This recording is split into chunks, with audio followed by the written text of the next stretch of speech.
Assalaamu calaykum bartan waa Faa'iido Channel fadlan haddii aad daawada ku cusubtay subscribe dheh soo dhawaada daawadayaal maanta waxaan ka hadli doonaa faa'iidooyinka aqoon kororsiga laga helo barta internetka xogaha kala duwan iyo macluumaadka tirada badan ee lagu soo gudbinayo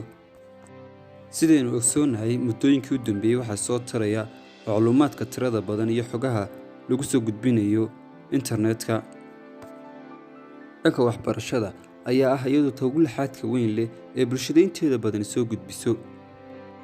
tani waxay sahlaysaa inuu qofku helo fursado badan oo markuu macluumaad baarayo waxa laga yaabaa macluumaad ka sii xog badan kana sii muhiimsan inuu helo intuu ku guda jiro baaritaankiisa waxaanay soo afjaraysaa oonkii iyo haraadkii loo qabay in la helo tacliin sare haddii inta badan aad waqtigaaga ku bixiso inaad daawato waxyaabahaas ka entertainmentka ee lagu talagalay naftun lagu maaweeliyo run ahaantii fursad aad u ballaaran ayaad ku dhaaftay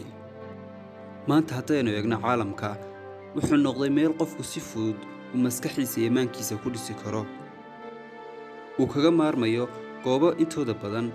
waqti badan kaga baxayo ahna fadhi ku dirir waxaad si fudud ku heli kartaa dhigaalo aad u tiro badan kana saacidaya inaad noqoto qof active ah waxna soo saari karaya inta badan waxaa laga yaabaa inaad qariibsato qofku yidhaahdo internetka ayaa wax ka bartaa internetka ayaa wax ka baadhaa oo ay yaab ku noqoto qofkan bilaa iskuulka amba bilaa barefadka wax dhiganaya laga yaabo dadka qaarkood inay macallin iyo ardayba isku yihiin markuu qofku uu isdirayo ee wuxuu doonaya inuu sameeyo ku dhaqaaqo iyo marka la dirayaa labadaasiba waa laba dariiqo kala duwan inta badan waxaad maqashaa sheekooyin xigmad ku salaysan iyo odhaahyo aad u qaaliya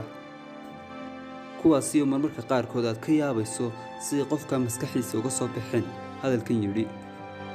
haddaba taa waxaa sababaya inuu hadalkaasi qiimo yeesho haddanayna soo gaadhaa waxa weeyaan run ahaantii waxaa adkayd inuu helo qofku waxyaabo cusub waagi baryaba halka innagu saacad iyo mirimirin u helayno waxyaabo cusub halkii eray amba halkii odhaah amba sheekadii looga sheekeeyaa muu ilaawi jirin haddii uu qofku yidhaahdo odhaah qiimo leh amba xigmad naftiisana wax u taraysaa sidaas ayuu ku soo gudbin jiray wuuna soo gudbin jiray jiilka xiga sheekooyinkii iyo xigmadihii la adeegsanayay waagaa ee jiilba jiil u soo gudbinayay ayaa inta la ururiyo lagu qoray bugaag si loo adeegsado taasina waa ta ka dhigaysa inay bugaagtu noqdaan mid midbadka kale ka sii xigmad badan yahay kana sii xiise badan yahay haddaba casrigan aan joogno ayaa ah mid dadka joogaana aad u xigmad badan yihiin sheekooyinkay dhigayaana aad iyo aad u xiise badan yihiin hase haatee daawade waxaa ka xoog badan oo ka tamar badan odhaahay hore oo inta badan waxaa la soo qaataa qof hore wuxuu yidhi taa waxaa sababaya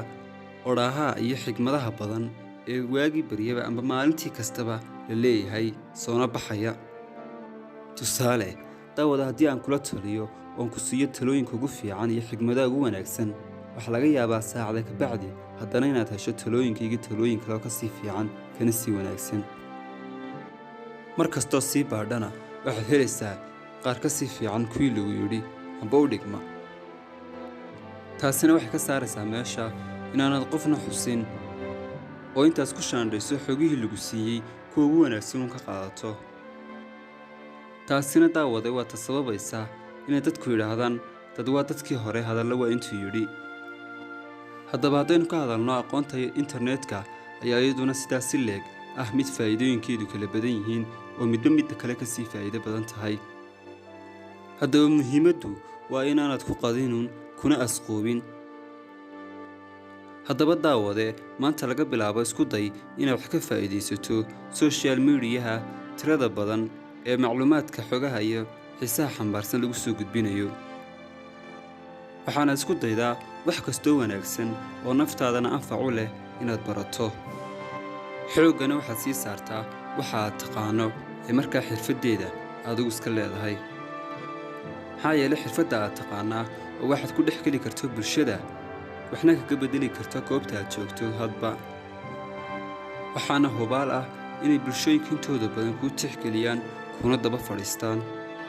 xirfadaha kale aad barataana waa wax marka loo baahdo ayagana aad qaban karto.